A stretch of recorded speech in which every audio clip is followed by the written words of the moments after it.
লাম ইয়াদুররাহু শাইতানুন আবাদা মুত্তাফাকুন আলাইহি।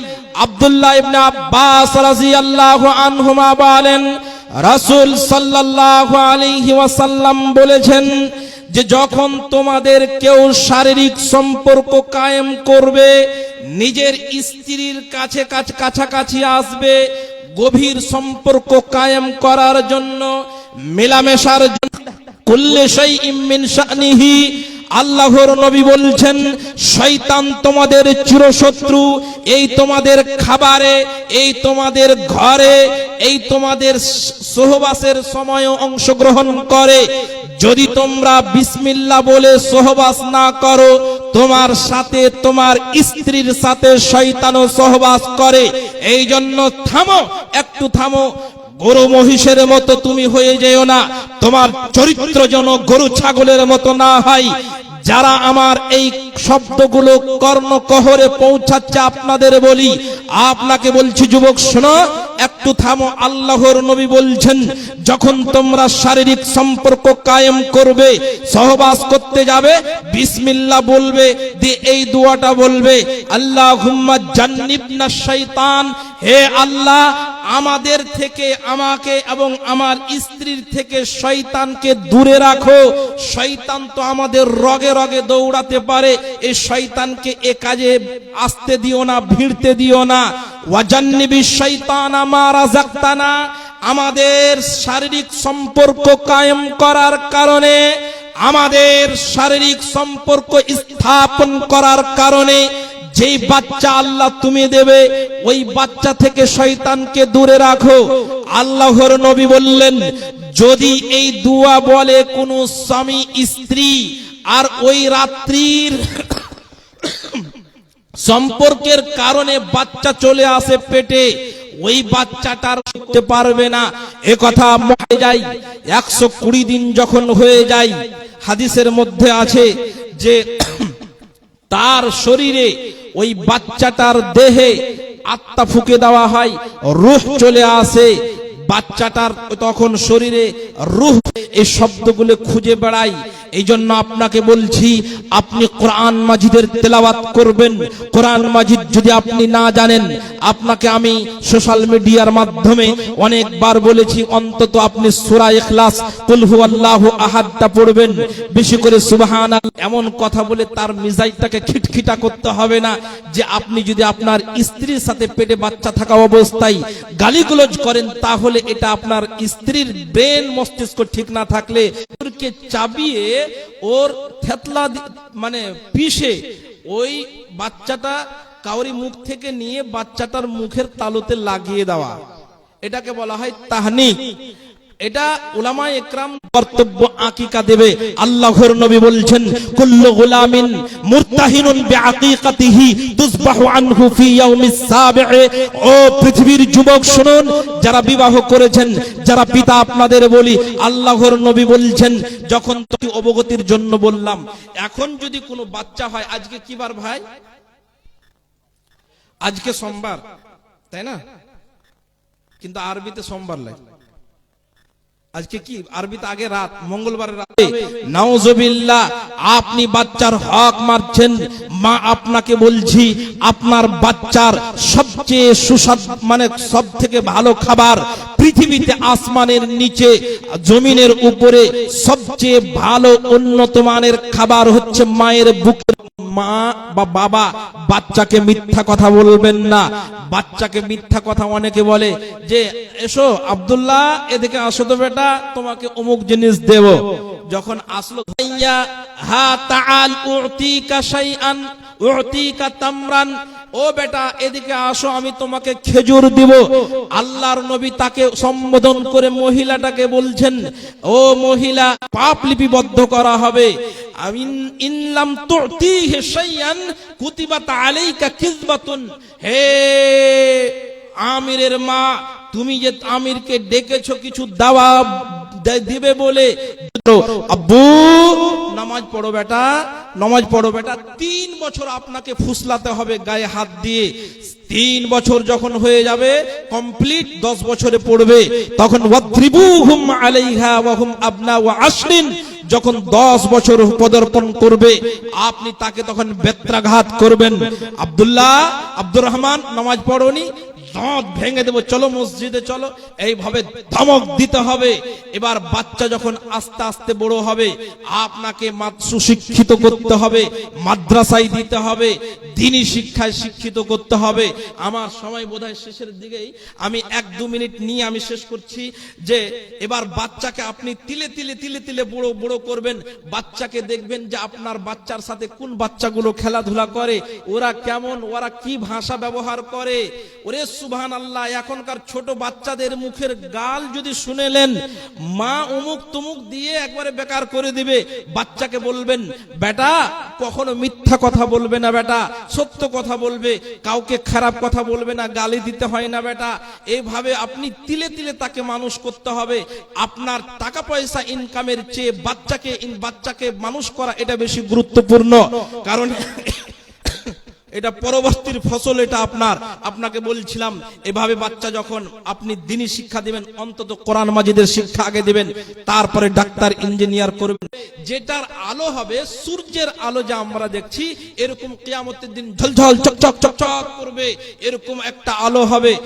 আর তার মা বাবাকে যেটা পোশাক পরিধান করা হবে, আসমান জমিন বিক্রি করে খাবার খায় না, গান শুনছে, এভাবে আপনি নষ্ট করছেন, আপনি শত্রু হয়ে যাবেন একদিন। আল্লাহ রাব্বুল আলামিন আপনাকে পাকড়াও করবে। আসুন আমরা বাচ্চাকে শিক্ষায় শিক্ষিত করি, এরকম মাদ্রাসাগুলোতে আমরা পাঠাই, আমরা টাকা পয়সা ইনকাম। আসসালামু রাহমাতুল্লাহি ওয়া বারাকাতুহু। মাশাআল্লাহ, খুব গুরুত্বপূর্ণ ওয়াজ নসিহত বক্তব্য শুনছিলাম আমরা। এটা সময়ের প্রয়োজন, এটা সকলের প্রয়োজন এই বক্তব্য বা এই ধরনের উপদেশ শোনার।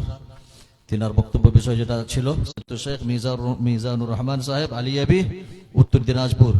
তিনার বিষয় হচ্ছে পিতামাতার প্রতি সন্তানের দায়িত্ব ও কর্তব্য। এর উল্টা আর কি, পিতামাতার প্রতি, মনে হচ্ছে এটা উল্টা হয়, পিতামাতার প্রতি সন্তানের, পিতামাতার উপর, পিতামাতার প্রতি সন্তানের উপর পিতামাতার কি দায়িত্ব রয়েছে, সন্তানের উপর যেগুলো দায়িত্ব রয়েছে সেই দায়িত্ব সম্পর্কে তিনি আলোচনা করবেন এবং ইনশাআল্লাহ মূল্যবান আলোচনা হবে। আপনারা সকলে বসেন এবং যারা বাইরে আসেন, দোকান বাজারে ঘোরাফেরা করছেন, তেনাদেরকে সকলকে অনুরোধ করব আপনারা অতি শীঘ্রই প্যান্ডেলে এসে উপস্থিত হন এবং এই মূল্যবান বক্তব্য থেকে উপকৃত হন। আসসালামু আলাইকুম।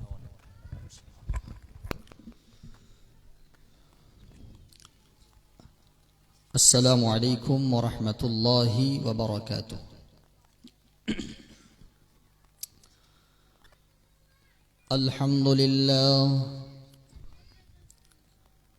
আলহামদুলিল্লাহি নাহমাদুহু ওয়া নাস্তাঈনুহু ওয়া নাস্তাগফিরুহু ওয়া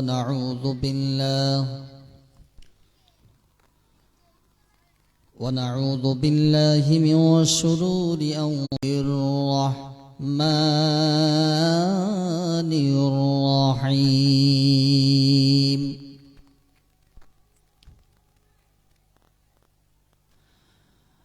আলম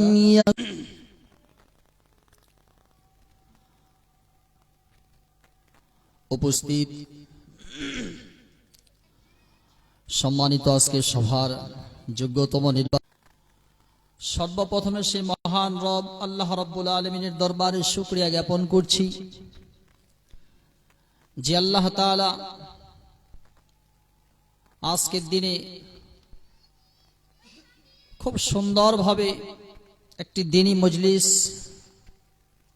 অনুষ্ঠিত হওয়ার তৌফিক এনায়েত করেছেন। সে মনিবের দরবারে আমরা শুকরিয়া জ্ঞাপন করছি, তাই সকলে পড়ছি আলহামদুলিল্লাহ। দরুদ ও সালাম বর্ষিত হোক বিশ্বনবী রাসূল পাক সাল্লাল্লাহু আলাইহি ওয়াসাল্লামের পর পরে আল্লাহুম্মা সাল্লি আলাইহি আল্লাহুম্মা বারিক ওয়া সাল্লিম।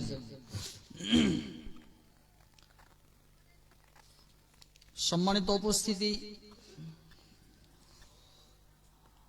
আপনারা আগে থেকেই অবগত আছেন যে আজকের যে মূল্যবান জালসা, আসলে এই ধরনের জালসা বলতে গেলে কমই হয়, কারণ বিষয়বস্তু বেঁধে দেওয়া হয় না। আপনারা আগে থেকেই জানেন আজকের এই জালসায় আমি যে বিষয়ের উপরে আলোচনা রাখবো তা হচ্ছে পিতামাতার প্রতি সন্তানের দায়িত্ব ও কর্তব্য। আপনারা কিছুক্ষণ আগে শুনতেছিলেন সন্তানের প্রতি পিতামাতার দায়িত্ব ও কর্তব্য। পিতামাতার দায়িত্ব বা তাদের প্রতি কি কর্তব্য তা আপনারা খুব মন প্রাণ দিয়ে খুব শুনলেন। এখন আপনি শুনবেন যে পিতামাতার প্রতি সন্তানের দায়িত্ব ও কর্তব্যটা কি।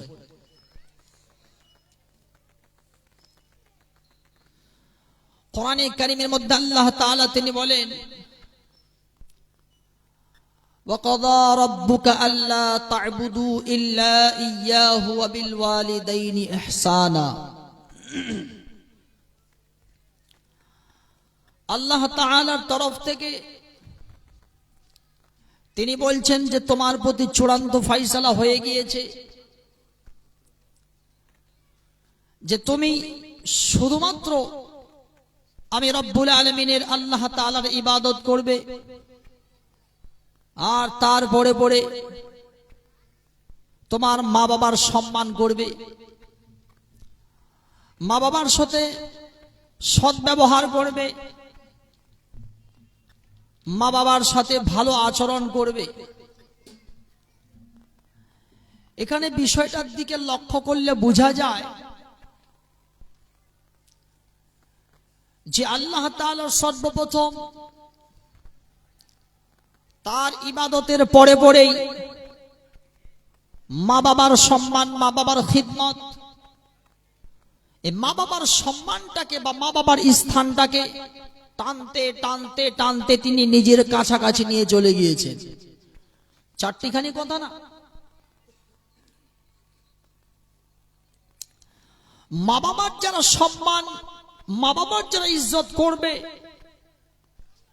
তাহলে স্পষ্ট আকারে ক্লিয়ার বিষয়টা তাদের কাছে ঈমান আছে। মা বাবার সম্মান, মা বাবার ইজ্জত, মা বাবার খিদমত যারা করবে না তাদের কাছে ঈমান বলতে নেই, ঈমানটা তাদের কাছ থেকে বেরিয়ে গেছে। শুধুমাত্র তারা এ কথাই দাবি করতে পারে যে আমরা শুধুমাত্র হচ্ছে মুসলিম।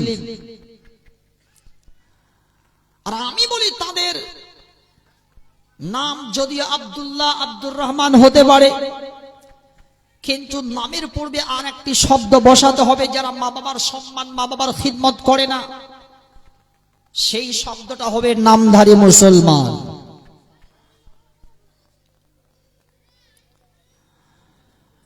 কারণ কোরআনে কারীমে মধ্যে আল্লাহ রাব্বুল আলামিন বলেন,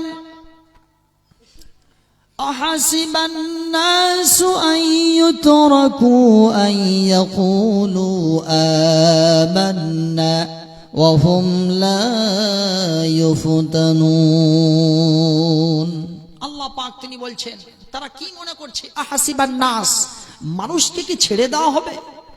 আহাসিবান নাস, মানুষ কি মনে করেছে, আইয়ুতরাকু, তাদেরকে ছেড়ে দেওয়া হবে, যে তারা শুধুমাত্র আইয়াকুলু, তারা বলবে আমান্না, আমরা শুধুমাত্র ঈমান নিয়ে এসেছি, আমরা ঈমান নিয়ে এসেছি। এই ভাষার দিক থেকে তারা যখন এই বক্তব্য পেশ করবে আল্লাহর সামনে, এ কথা বলার পরে পরে কি তাদেরকে ছেড়ে দেওয়া হবে? অথচ তাদের মধ্যে ঈমান বলতে কিছুই নেই।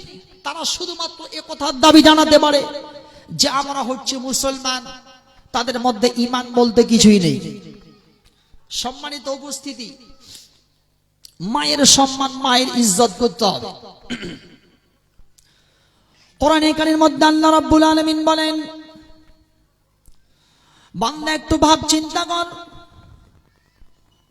তোমার মা এবং তোমার বাবা দুজনের মিলনের পর আমি আল্লাহ রাব্বুল আলামিন তোমাকে তোমার মায়ের পেটের ভিতরে বান্দা সুন্দরভাবে সুরক্ষিত জায়গার মধ্যে রেখে দিলাম।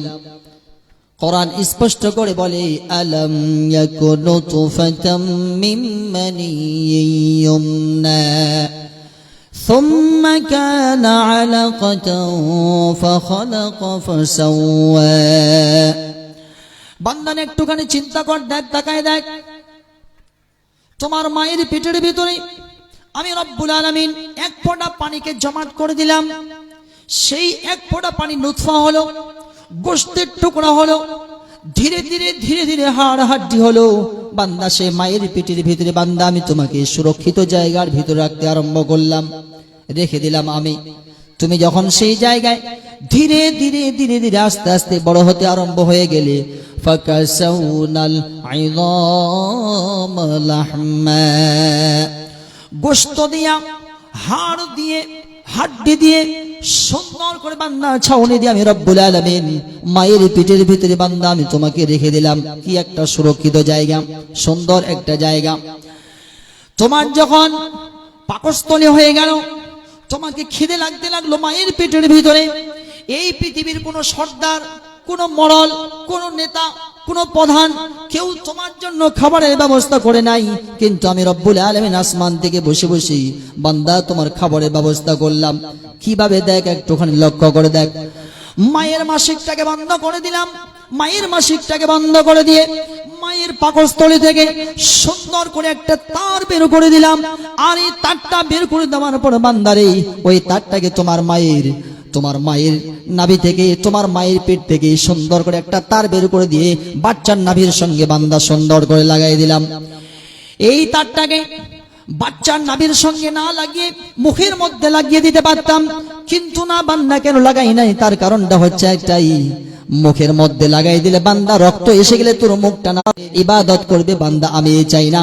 এই জন্য এই মায়ের পেটের ভিতর থেকে সুন্দর করে একটা তার বের করে দিয়ে তোমার সুন্দর করে এই পাকস্থলের মধ্যে লাগাই দিয়েছি, নাভির সঙ্গে লাগাই দিলাম। আস্তে আস্তে বানাতে আরম্ভ করলাম। মা গেল, তুমি এখন পেটের ভিতরে, তুমি যখন দুনিয়ায় আসলে তখন তোমার মুখের ভাষা হচ্ছে একটা, সেটা হচ্ছে মে মে মে মে, তাছাড়া আর কোনো ভাষা নেই। তোমাকে যখন ক্ষুধা লাগে, কান্না, মা আমাদের কান্নার আওয়াজ শুনে বুঝতে পারতো। আর আজকে যখন আমাদের মুখের ভাষা হয়ে গিয়েছে, বেশ ভালো কথা বলতে পারি, তো মাকে বলছি, মা তুমি আমার কথা বুঝতে পারো না, তুমি আমার কথা বুঝতে পারো। নবীজি বলেন তোমার মায়ের, তারপরে কার, আবার তোমার মায়ের। তিনটি বার যখন প্রশ্ন হলো, নবীজি তিনি একই উত্তর দিচ্ছেন, তোমার মায়ের, তোমার মায়ের, তোমার মায়ের খেদমত করো। চতুর্থ মানে যখন নবীজিকে জিজ্ঞাসা করানো হলো, ইয়া রাসূলুল্লাহ সাল্লাল্লাহু আলাইহি ওয়াসাল্লাম, রাসূলুল্লাহ তখন তিনি বলতেছেন, তোমার বাবার গিয়ে খেদমত করো। তাহলে মায়ের সম্মান, মায়ের ইজ্জত কত দূর। সম্মানিত ভাইরে আমার, আল্লাহ নবীকে জিজ্ঞাসা করানো হচ্ছে, ইয়া রাসূলুল্লাহ আইয়ুল আ'মালি আফদালু? ক্বালা الصلاة على وقتها ثم بر الوالدين قال الجهاد في سبيل الله। ইয়া রাসূলুল্লাহ সাল্লাল্লাহু আলাইহি ওয়াসাল্লাম, সবচাইতে ভালো আমলটা কি বলেন? সবচাইতে অতি উত্তম আমল কি? আল্লাহ নবী তিনি বলেন, ঠিক সময় মতো জামাতের সহিত নামাজ আদায় করে, এটা হচ্ছে সবচাইতে ভালো অতি উত্তম একটা আমল। তারপরে নবীজি বলতেছেন সুম্মা বিরুল ওয়ালিদাইন, আর তারপরে 3 নম্বর বলছেন আল জিহাদু ফি সাবিলিল্লাহ। দেখেন এই জিহাদের দিকে লক্ষ্য করেন, 2 নম্বরটার দিকে লক্ষ্য করেন। প্রথম নম্বর হচ্ছে নামাজ আদায় করা, দ্বিতীয় নম্বর হচ্ছে মা বাবার সম্মান করা, মা বাবার খিদমত করাও, আর 3 নম্বরটা হচ্ছে জিহাদ করা। এই জিহাদ এমন একটা জিনিস, কারণ জিহাদ হচ্ছে এমন একটা জিনিস, আপনি জিহাদ করলেন, মারা গেলেন, মধ্যখানে একটা শুধুমাত্র সেতু, আর ওপারে হচ্ছে আল্লাহর জান্নাত। তার মানে জিহাদের ময়দানে শরীক হলে বান্দা যদি শহীদ হয়ে যায়, ওপারে গিয়ে সোজাসুজি সে জান্নাত পেয়ে যাবে। এত বড় একটা অফার থাকার পরেও আল্লাহর নবী তিনি এই জিহাদটাকে 3 নম্বরে রাখলেন। দ্বিতীয় নম্বরে মা বাবার সম্মান, মা বাবার ইজ্জতের কথা আল্লাহর নবী সাল্লাল্লাহু আলাইহি ওয়াসাল্লাম তিনি জানালেন। তার মানে মায়ের অধিকার বিশাল, মা বাবার অধিকার, মা বাবার সম্মান, মা বাবার অসম্মান, মা বাবার অধিকার বিশাল আল্লাহ পাক তিনি দান করেছেন। আমার ভাইরা, আল্লাহ নবীর কাছে এসে এক সাহাবী এসে বলতেছেন, ইয়া রাসূল, পায়ের নিচে তোমার জন্য বেহেশত, তোমার জন্য জান্নাত খানা ঝুলতেছে, কোথাও যেতে হবে না। মায়ের সম্মান করো, মায়ের ইজ্জত করো, সেই জায়গাতে তোমার জন্য জান্নাত খানা আছে, জিহাদ নয়। প্রবেশ করার সঙ্গে সঙ্গে বিশ্বনবী তিনি আমার শুনে শুনতেছেন, ফাসামি'তু ফিহা কিরাআতান, নবীজি আমার জান্নাতের মধ্যে প্রবেশ করার সঙ্গে সঙ্গে তিনি কোরআনে কারিমের তেলাওয়াত শুনতেছেন। কোরআনে কারিমের আওয়াজ জান্নাতের মধ্যে, জি বলানো হলো হারিসা ইবনে নু'মান, তিনি হচ্ছেন হারিস ইবনে নু'মান। সাহাবারা জিজ্ঞাসা করতেছেন, ইয়া রাসূলুল্লাহ কি ব্যাপার, ওই হারিস বিন নোমান তিনি জান্নাতের মধ্যে গিয়ে কেনই বা তিনি এত বড় একটা অফার পেয়ে গেলেন, কত বড় গিয়েছে। মা বাবার স্থান তারপরে পড়ি,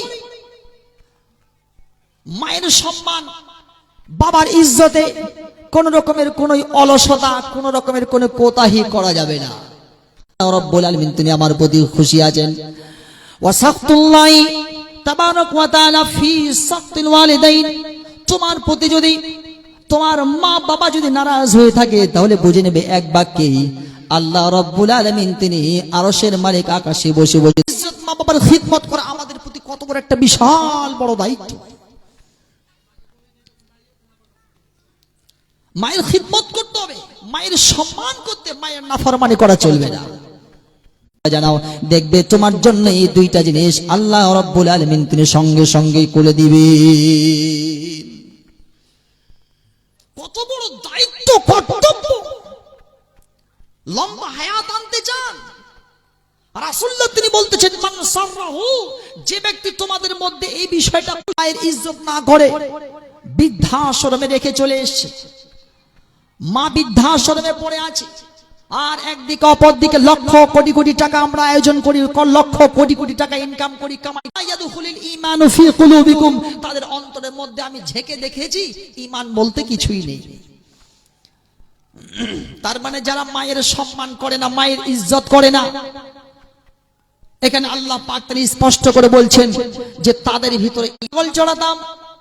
আমি হচ্ছে একজন রাখাল, আমি দুধ দহন করে বাড়ি নিয়ে আসতাম, বাড়ি নিয়ে আসতে আসতেই একদিনের ঘটনা, আমি দুধ দহন করে বাড়ি নিয়ে আসলাম, আর বাড়ি নিয়ে আসার পর দেখতেছি আমার মা বাবা ঘুমিয়ে গিয়েছে। আমি তো তাদেরকে আগে কাছে দুধের পাত্রটা নিয়ে দাঁড়িয়ে থাকলাম। এই দাঁড়াতে দাঁড়াতে দাঁড়াতে দাঁড়াতে যতক্ষণ পর্যন্ত আমার মা এবং বাবাকে আগে না খাওয়াই দিই ততক্ষণ পর্যন্ত আমি কাউকে দুধ পান করতে দিব না। বাড়ি গিয়ে দেখছেন মা ঘুমিয়ে আছে, মায়ের অসুস্থ, সকালে দেখে এসেছেন মা অসুস্থ অবস্থায় পড়ে আছে। এবার সারাদিন কাজ করলেন, রাত্রিবেলায় গিয়ে দেখছেন মা এখনো শুয়ে আছে। মাকে উঠালেন, মায়ের মুখটা ধুয়ে দিলেন, পরিষ্কার করে দিলেন, বিছানা কেতা সবকিছু সুন্দর করে পরিষ্কার করে দেওয়ার পর আমার ভাইরা, আল্লাহর নবী তিনি বলেন, সাহাবীদেরকে বলতেছেন, শোনো হে সাহাবায়ে কেরাম, সর্বপ্রথম সবচেয়ে বড় গুনাহের কাজ রাসূলুল্লাহ তিনি বলে দিলেন যে আল্লাহর সঙ্গে শিরক করা, আর দ্বিতীয় নম্বর হচ্ছে উকুকুল ওয়ালিদাইন, মা বাবার সঙ্গে নাফরমানি করা। খবরদার কোনোদিন নয়, মায়ের সঙ্গে বাবার সঙ্গে কোনোদিন নাফরমানি চলবে না। বড় গুনাহ কানে করে থাকেন, মায়ের যদি সম্মান না করেন, বাবার যদি খিদমত না করেন, বাবাকে যদি অসম্মানের সহিত কথা বলেন, মায়ের সঙ্গে যদি অসম্মানের সহিত আপনি কথা বলেন, মায়ের সম্মান, মায়ের ইজ্জত, বাবা আমি মাল থেকে যাকাত দিব, রমজান মাসে রোজা রাখবো, এই যে ওই সাহাবী আল্লাহর নবীর সামনে এই ধরনের কথা বলতেছেন, এই ধরনের কথা বলে দেওয়ার পর নবীজি এবার তিনি বলে দিলেন, রাসূলুল্লাহ তিনি বলতেছেন, মান মাতা আলা হাদা কানা মা'আন নাবিয়্যিন ওয়াস-সিদ্দীকিন ওয়াশ-শুহাদা ইয়াউমাল কিয়ামাতি। আল্লাহর নবী তিনি বলেন, ওই যে সাহাবী এই ধরনের কাজ করে গেল তার স্থান হবে না। আপনি পাঁচখানা কাজ করতেছেন তো, আল্লাহকে এক বলে বিশ্বাস করে নিয়েছেন, নবীকেও আপনি সত্য বলে মেনে নিয়েছেন, আবার নামাজও পড়তেছেন, যাকাতও দিচ্ছেন, রমজান মাস এলে আবার, জি সম্মানিত ভাইরা আমার, মায়ের খিদমত করতে হবে। আবারও হাদিস নিয়ে আসছি, নবীজি আমার তিনি এইভাবে তিনি তখন আমি আমিন বললাম। তার মানে কেউ যদি মাকে পেল, কেউ যদি বাবাকে পেল, আর তাদের দুজনের সম্মান, তাদের দুজনের ইজ্জত করার পর, তাদের খিদমত করার পর যদি না করে, খিদমত তাদের সম্মান ইজ্জত না করে ওই ব্যক্তি, হঠাৎ আমি দেখতে পেলাম ওই কবর থেকে একটা জিন্দা লাশ একটা বেরিয়ে গেল, আর যখন বের হয়ে গেল আমি দেখতে পেলাম মুখমণ্ডলটা তার গাধার মতো হয়ে আছে, আর বাকি দেহটা তার শরীরখানাও মানুষের মতো হয়ে আছে। হযরত আওয়াম ইবনে হাওশাব তিনি বলেন, আমি যখন ওই কবরের দিকে লক্ষ্য করলাম, ওই কবর থেকে একটা মানুষ উঠে গেল, মাথা শরীরখানা আমি দেখতে পেলাম মানুষের মতো। কেনই বা এমন অবস্থা বলেন? ওই বৃদ্ধা মহিলা বলতে আরম্ভ করলো, আমি আমার ছেলেকে মানা করতাম, নিষেধ করতাম। আসলে আমার ছেলে মদে আশিক ছিল, আমার ছেলে মদ পান করতো, মদের আশিক। তার মানে বোঝা যায় হযরত আওয়াম ইবনে হাওশাব, হ্যাঁ, ইনার হাদিস থেকে বোঝা যায় যে তিনি বলতেছেন, মায়ের যদি অসম্মান করো, মায়ের যদি নাফরমানি করে থাকো, মায়ের যদি বদদুয়া বাপ যদি একটি বার লেগে যায়, সারা লাইফটা আপনার বরবাদ হয়ে যাবে। কোনোদিন আপনি সাকসেস হতে পারবেন না। কোনদিন সমহুমা কামা রব্বায়ানি সগীরা, রব্বির হামহুমা কামা রব্বায়ানি সগীরা। এই দোয়াটা আপনার মায়ের জন্য, এই দোয়াটা আপনার বাবার জন্য অবশ্যই নিশ্চিত আপনি পড়বেন। জি, যেই মা আমাদেরকে, আচ্ছা, হিফজ খানা, এই যে হিফজ যেই জায়গাতে করা হয়, অনেক বাচ্চা এই জায়গায় পড়াশোনা করতেছে, অনেক বাচ্চারা কোরআন কারীম মুখস্থ করছে।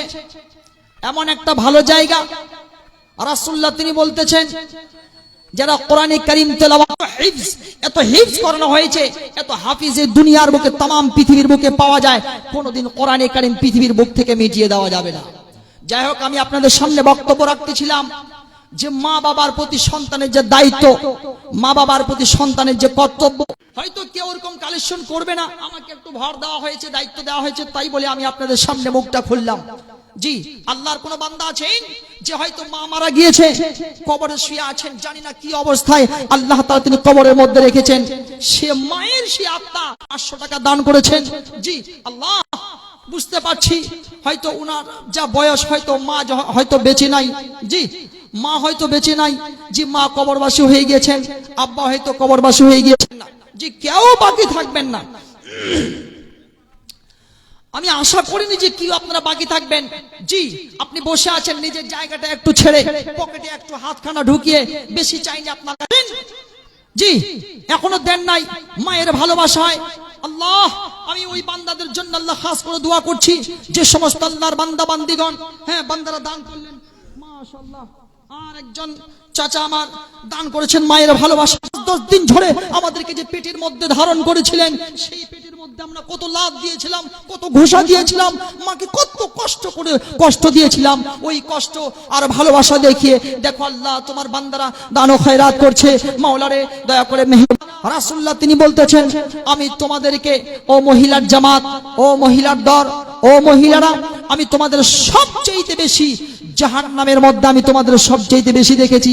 সুতরাং রাসূলুল্লাহ তিনি পর্যন্ত কেউ বাকি আছেন যে এখনো দান করেননি, এখন পর্যন্ত, আমি আপনাদের কাছে বিনীত অনুরোধ, ওই ব্যক্তির কাছে যদি দান না করেছেন, যে দয়া করে মেহেরবানি করে মায়ের ভালোবাসায় মায়ের সেই কবরটা যেন নূরে মনোজ্জ্বল হয়ে থাকে। কারণ দান করলে বালা কেটে যায়, দান করলে কবরের আযাব হালকা হয়ে যায়। যদি আপনার মায়ের কবরটাতে, যদি আপনার বাবার কবরটাতে যদি কোন রকমের কোনো যদি আযাব এসে আসে, তাহলে রাসূলুল্লাহ বলছেন, দান করো, কবরের আযাব হালকা হবে। সাদকা করো, কবরের আযাব মাফ হয়ে যাবে।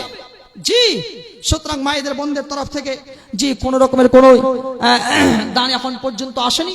আপনাদের কাছে আমি বিনীত অনুরোধ, আপনি অবশ্যই, জি উঠাচ্ছে, জি উঠাচ্ছে, ওই জায়গায় আপনি অবশ্যই দিয়ে দেন। আমি আপনাদের দানটা দেখে তারপরেই আমি স্টেজ ছাড়বো নাকি। জি, আপনাদের দানটা মোটামুটি আকারে আমি একটু দেখতে পেলেই আমি ইনশাআল্লাহ স্টেজ ছেড়ে দিব। জি, রাসূলুল্লাহ তিনি বলতেছেন, ইত্তাকুন নার ওয়ালাউ বিশিক্কি তামারাতিন, জাহান্নামের আগুন থেকে বাঁচো, যদিও একটি খেজুর সমান দানা দান করে হয়, তবুও তোমরা জাহান্নামের আগুন থেকে বাঁচো। জি, দানের ব্যাপারে অনেক হাদিস, দানের ব্যাপারে অনেক ঘটনা। জালসা যদি আলহামদুলিল্লাহ, হ্যাঁ, জালসা যখন সময় পাওয়া যায় 1.5 ঘন্টা 2 ঘন্টা, তখন ওই জায়গায় তো ভালোভাবে করে বলা যায়। আজকে সময় খুব সীমিত, 1 ঘন্টা আমার সময়, এই 1 ঘন্টা সময়ের মধ্যেই আপনারা অনেক দান ও খয়রাত করেছেন। জি, মেয়েরা, মহিলারা, মায়েরা, বোনেরা আমার, খালাজান, ফুফুজান, আমার সময় শেষের দিকে, মাত্র 3টা মিনিট আছে। জি, আপনাদের কাছে বিনীত অনুরোধ, যে রাসূলুল্লাহ তিনি বলেছেন যে মহিলারা তোমরা সবচেয়ে বেশি দান করো, কারণ তোমরা বেশিরভাগই জাহান্নামী হয়ে আছো।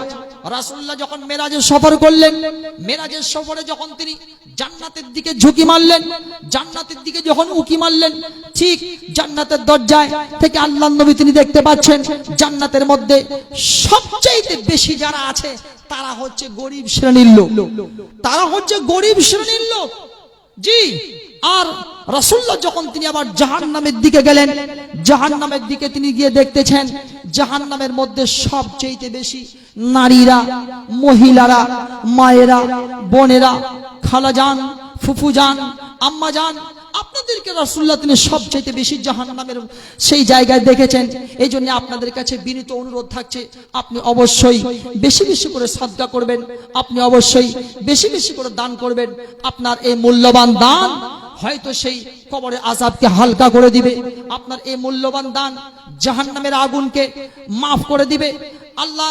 আল্লাহ সে কিয়ামতের ময়দানে কঠিন মুসিবতের দিনের সেই ভয়ঙ্কর শাস্তি থেকে আল্লাহ তাআলা অবশ্যই আপনাকে পরিত্রাণ দিবেন। জি, সুতরাং আপনাদের কাছে বিনীত অনুরোধ, জি আপনাদের কাছে বিনীত অনুরোধ, আপনারা অবশ্যই আপনাদের মূল্যবান দানগুলো পাঠাবেন। জি, আমি বলেছিলাম যে আমি 8:50 পর্যন্ত থাকবো, আমার সময় শেষ, সময় থেকে 1 মিনিট এদিক ওদিক বাড়বো না ইনশাআল্লাহ।